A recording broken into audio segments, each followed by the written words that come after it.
नमस्कार, माझं नाव विनय आणि माझ्या नव्या कोऱ्या यूट्यूब चॅनलमध्ये तुमचं स्वागत आहे। आज मी आहे कर्णेश्वर मंदिर कसबा संगमेश्वर येथे। वर जे बघताय ते आहे दगडी झुंबर।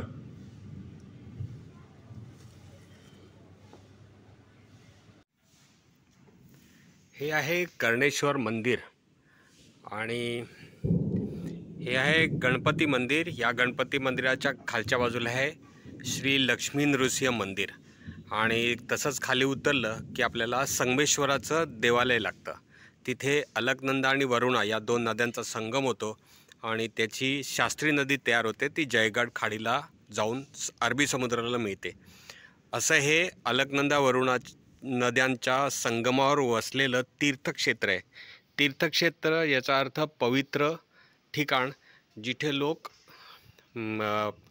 पवित्र ठिकाण म्हणून भेट देत असत, पर्यटनासाठी देत असतच, पण फार पुरातन कालापासून तीर्थक्षेत्र म्हणून हे कर्णेश्वराचं देवालय प्रसिद्ध आहे।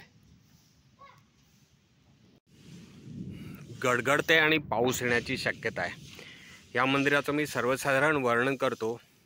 ही जी आहे ही पूर्व दिशा आहे, इकडे सूर्य उगवतो आणि ही जी दिशा आहे ही पश्चिम दिशा आहे। माझ्या समोर आहे उत्तर दिशा आणि या बाजूला दक्षिण दिशा।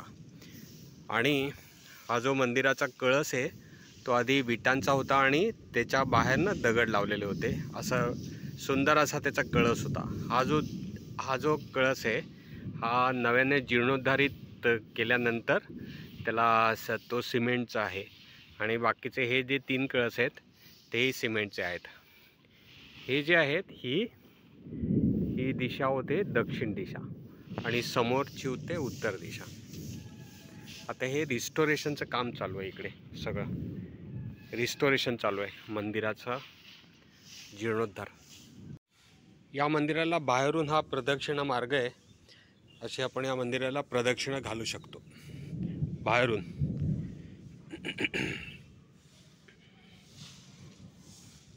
हा असा प्रदक्षिणा मार्ग आहे, पूर्ण आपल्याला प्रदक्षिणा करता येते। ही पूर्व दिशा, या पूर्व दिशेने आपण प्रवेश केला मंदिरामध्ये की हा लागतो, याला म्हणतात मुखमंडप, याला म्हणतात मंडप। ते आहे अंतराळ आणि आतमध्ये आहे गर्भगृह। आज आहे 19 मे आणि 19 मेला इकडे तुफान पाऊस पडणार आहे आणि मी आहे कर्णेश्वर मंदिरामध्ये।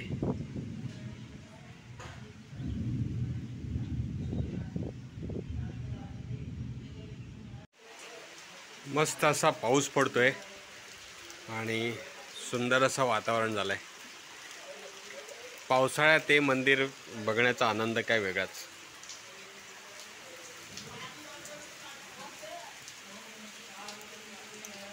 या मंदिराच्या बाबतीत 2 कथा सांगितल्या जातात। एक हे मंदिर पांडवकालीन आहे आणि दुसरं हे चालुक्य राजा कर्ण याने हे मंदिर बांधलं, अशा 2 कथा प्रचलित आहेत। हे जे फ्लोरिंग आहे हे याला पापडी असं म्हणतात आणि हे मूळचं फ्लोरिंग आहे मंदिराचं। आता त्याच्या रिस्टोरेशनचं काम चालू आहे, पण मंदिराची जी मूळ आजूबाजूच्या प्राकारातली जमीन आहे ही अशी वेगवेगळ्या आकाराचे दगड असे जोडत केलेली आहे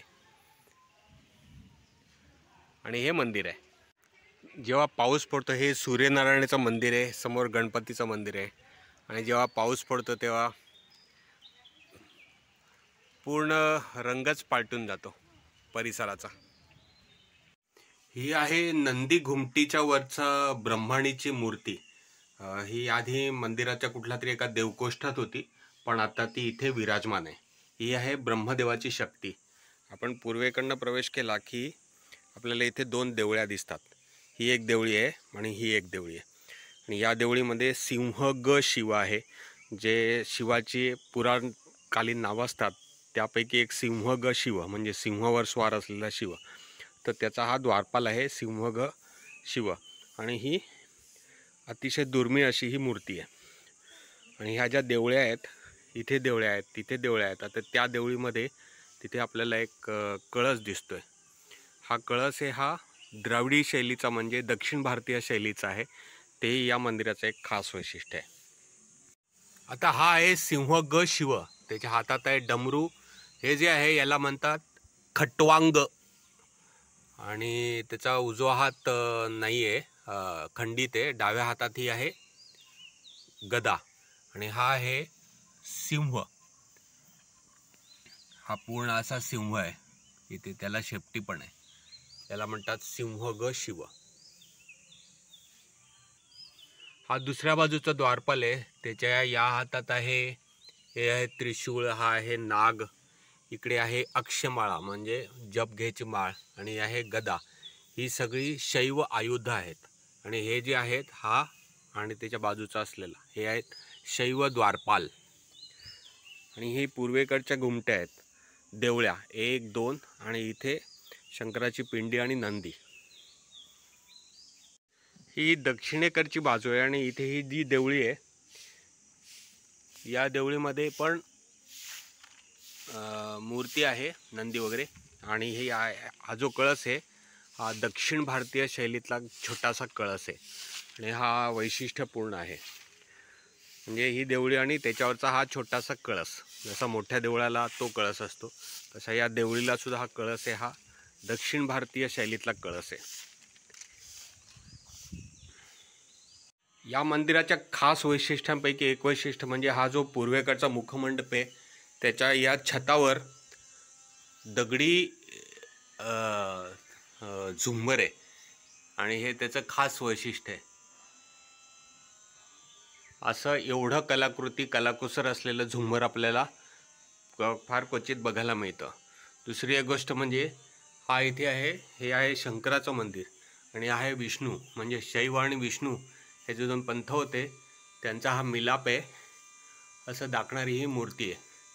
हा विष्णू आहे, त्याच्या बेंबीत नाल कमळ आहे, तिथे ब्रह्मदेव आहे, इकडे विष्णू, इकडे लक्ष्मी आहे, गदा, शंख अशा गोष्टी आपल्याला बघायला मिळतात. नंतर हे जे आहेत हे दशावतार आहेत.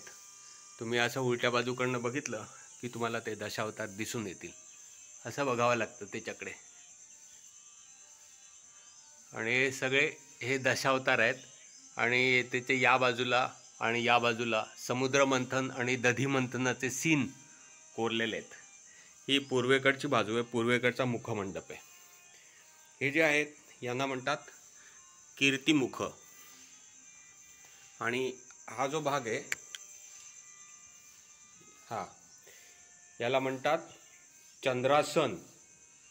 आतमध्ये आपण प्रवेश केला की आपल्याला मंडप लागतो आणि या मंडपामध्ये हे जे खांब आहेत, हा जो खांब आहे किंवा हा खांब आहे, हे खांबामुळे ह्या ज्या भागाचे आहेत त्याचे 9 भागात विभागणी होते. जसं हा एक भाग आहे, 2, 3, 4, त्याच्यानंतर हा जो भाग तयार होतो हा 5वा, 6वा, 7वा, 8वा आणि हा जो नंदी आहे हा 9वा भाग, म्हणून याला नवरंग मंडप असं म्हणतात. या मंदिराचं एक दुसरं एक वैशिष्ट्य जे भारवाहक आहेत हे देवी देवता आहेत. जसा हा नरसिंह आहे किंवा इथेही हाही एक नरसिंह आहे वेगळ्या स्वरूपातला. इथे गणेश आहे आणि हे जे भारवाहक आहेत ते जनरली यक्ष असतात, पण इथे देवी देवता हे भारवाहक म्हणून कोरलेले आपल्याला बघायला मिळतात. हे या मंदिराचं दुसरं खास वैशिष्ट्य आहे. आणि ते खांबाच्या वरच्या जे ब्रॅकेट्स असतात ना भारवाहक, तिथे ते आपल्याला बघायला मिळतात. ही अत्यंत देखणी मूर्ती आहे. ही आहे सरस्वती, कारण इथे तिचं सरस्वतीचं इथं वाहन आहे. आता ते दिसत नाही आहे पण ते सरस्वतीचं वाहन आहे. दुसरी एक मूर्ती आहे ती आहे, हा आहे ब्रह्मदेव. ही आहे ब्रह्मदेवाची मूर्ती आणि या ब्रह्मदेवाच्या शक्ती आहेत आणि या त्यांच्या दासी आहेत. आणि हा ब्रह्मदेव आहेत, त्याला 3 तोंड आहेत, त्याला दाढी असते आणि असं सुंदर असं ब्रह्मदेवाचं चित्रण आहे. इकडची मूर्ती नाही आहे. आणि हा जो आहे ही अत्यंत दुर्मिळ अशी अनंत विष्णू आहे. आता तो व्यवस्थित दिसत नाही आहे, पण त्याला इथे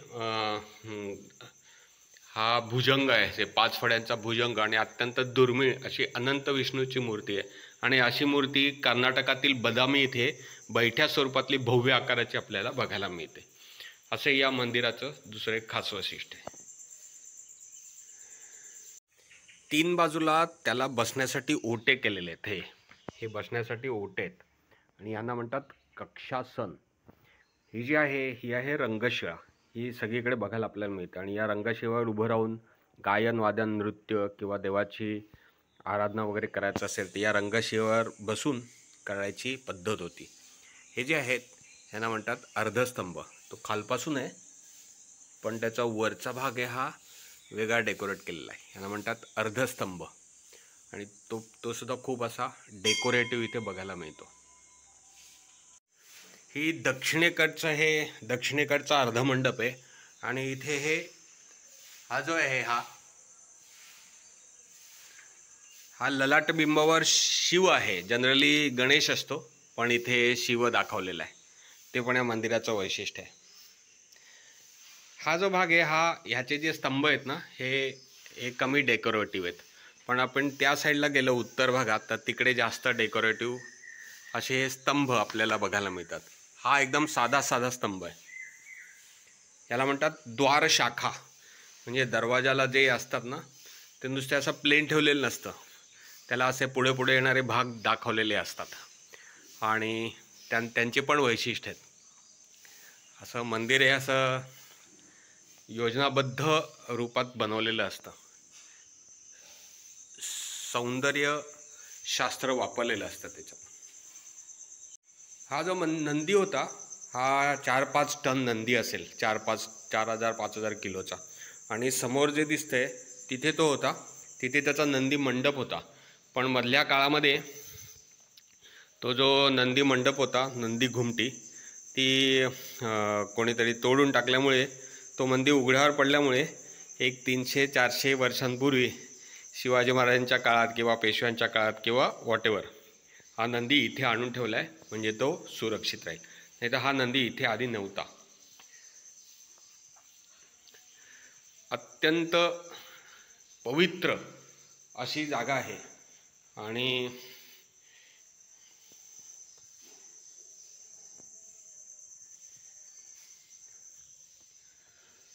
ओम नमः शिवाय. ओम नमः शिवाय. शंभो.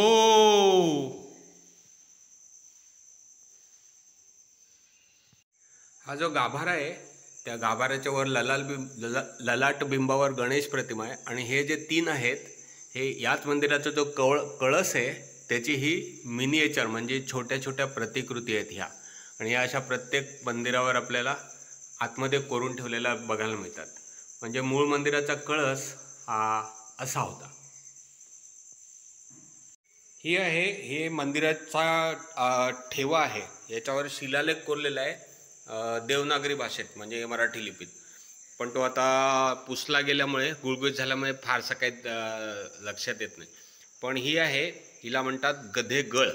आणि ही असते जेव्हा मंदिर निर्माण करताना कोणाला जमीन वगैरे दान केली जाते तेव्हा हे दानपत्र असतं आणि ती शापवाणी किंवा शाप देण्यासाठी सुद्धा त्या गधेगळीचा वापर केला जातो. आणि ही जे शेत असेल जे दान केलेलं आहे त्या शेतात उभी करून ठेवली जाते आणि त्या शेताकडे कोणी वाईट नजरेने बघितलं तर त्याला तिथे शाप दिलेला असतो. त्याला कर्स स्टोन असं इंग्लिशमध्ये म्हणतात, ॲस कर्स स्टोन. आता आपण उत्तर बाजूच्या मंडपात अर्धमंडपात आलो आहे आणि इथे आपल्याला हा कुबेर बघायला मिळतो. कुबेर हा आहे कुबेर. हा बघून ठेवा. हे काय आहे बघा, त्याचं पोट बघा आणि या शैव द्वारपालाचं पोट पातळ आहे आणि याचं पोट कसं जाड आहे. आणि हा कुबेर आहे, त्याच्या हातात काहीतरी आहे ते पण मी तुम्हाला सांगतो. या दासी आहेत आणि ही जी आहे हिच्या हातात हे गंगा जल आहे. ही गंगा आहे आणि ही आहे यमुना आहे.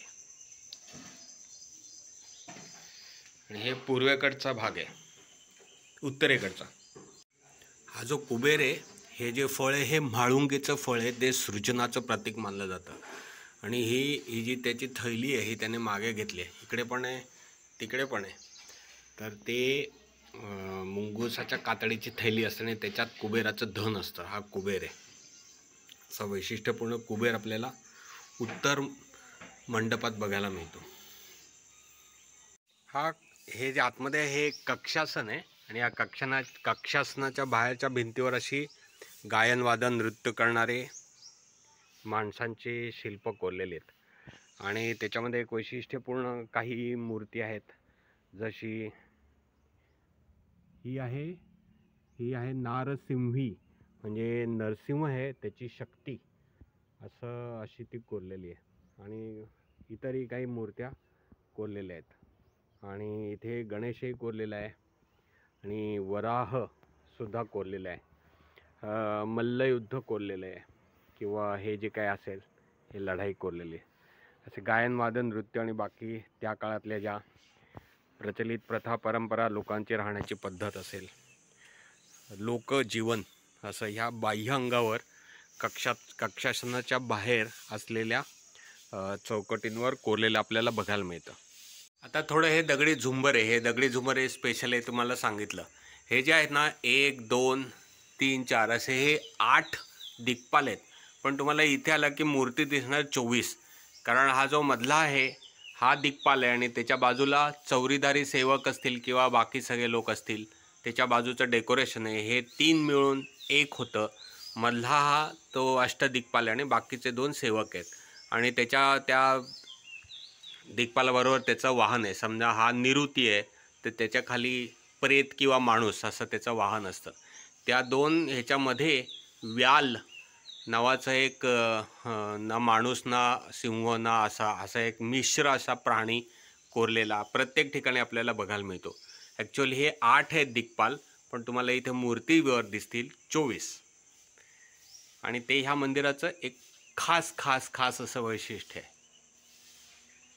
हा उत्तरेकडील मंडप आहे आणि इकडे आहे सूर्यदेवाचं मंदिर आणि हे गणपतीचं मंदिर. आपण आता सूर्यदेवाचं मंदिर बघूया. ही आहे सूर्यदेवाची मूर्ती, पण या सूर्यदेवाचा ना हा हात आहे ना हा खंडित झाला होता आणि हा खंडित होऊन नंतर हे दोन्ही हात आहेत हे नंतर जोडलेले आहेत.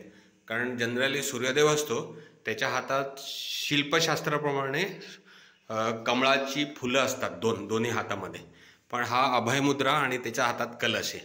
इकडे 12 राशी कोरलेल्या आहेत. इकडे त्याच्या खाली 7 अश्व आहेत, म्हणजे हा सूर्य आहे.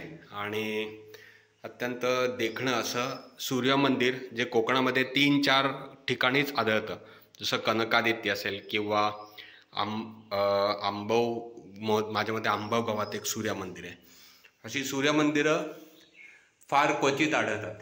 त्यापैकी हे एक कर्णेश्वराचं सूर्यमंदिर आहे. त्यामुळे ही मूर्तीसुद्धा अत्यंत वैशिष्ट्यपूर्ण आणि क्वचित आढळणारी सूर्यप्रतिमा आहे. फक्त त्याचे हात खंडित झालेले असल्यामुळे दुसरे लावलेले आहेत. आणि समोर पूर्व दिशा आहे.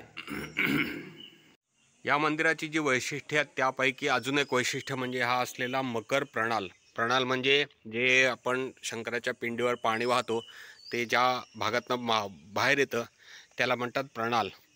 आणि इकडे त्याला जागा आहे प्रणालाला पाणी यायला. हा आहे मकर प्रणाल, म्हणजे मगरीचं तोंड आहे.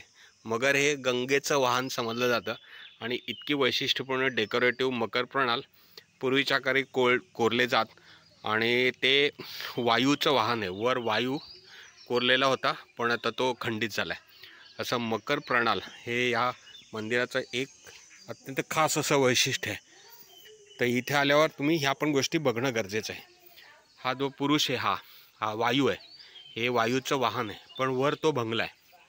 मकर प्रणाल अशा तऱ्हेने हे कर्णेश्वराचं अत्यंत पुरातन असं देवस्थान आहे. आणि या देवस्थानशी संबंधित हा व्हिडिओ मी इथेच संपवतोय. माझं चॅनल आवडलं असेल तर माझ्या चॅनलला लाईक करा, शेअर करा, सबस्क्राईब करा, कॉमेंट करा. परत भेटू पुन्हा एका नवीन व्लॉगमध्ये. तोपर्यंत बाय बाय, टेक केअर.